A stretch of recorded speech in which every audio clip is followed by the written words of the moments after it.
J'aimerais vous présenter les conditions qui, selon moi, permettent à une formation de porter ses fruits. Ces conditions commencent respectivement par les lettres A, B, C, D et E. Facile à mémoriser, non? A comme attitude.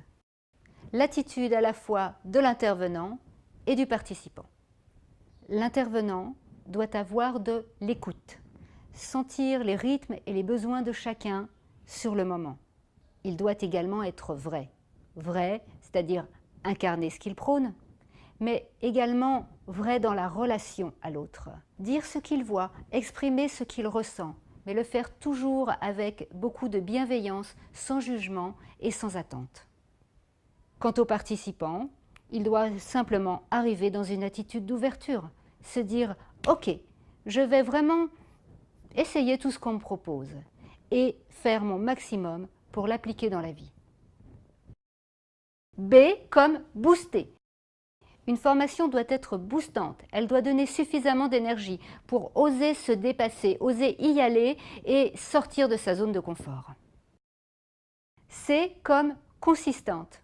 Il est important qu'une formation s'adresse à la personne dans sa globalité, qu'elle lui apporte de la théorie, pour parler à son intellect, mais qu'elle lui apporte aussi un travail sur les émotions et sur le corps. Pour cela, il est indispensable qu'elle lui propose de nombreux outils et que ces outils viennent d'horizons très divers. Il pourra s'agir du yoga, de la pleine conscience, de la psychologie, de la communication, du théâtre et d'autres encore. Ce qui est important, c'est que ces outils soient transmis avec une pédagogie réfléchie, de manière à ce qu'ils portent tous leurs fruits. D comme durable.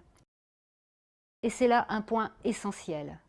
En effet, il y a trop de formations dont on sort content, on a fait de belles expériences, de belles rencontres, on a passé de bons moments et on a même appris des choses sur soi. Et puis on reprend son quotidien, le temps passe, une semaine, 2, 3 au mieux, et tout à coup on se dit « Zut, je suis retombée dans tous mes anciens travers ». Enfin, le E de expérientiel. Expérientiel, ça veut dire fondé sur l'expérience, la pratique. Alors bien sûr, il s'agit de pratiquer dans les stages et dans les ateliers, mais plus encore de pratiquer au quotidien.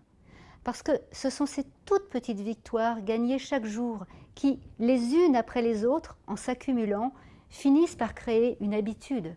Et cette habitude provoque un réel changement. Et un jour, on se dit « Mais tiens, la voisine qui m'a encore demandé de lui garder ses enfants, j'ai pas eu de difficulté à lui dire non aujourd'hui. » Ou alors, ce coup de fil, avant j'aurais passé des jours et des jours avant de me décider à le passer, et là, j'ai pris mon téléphone tout naturellement.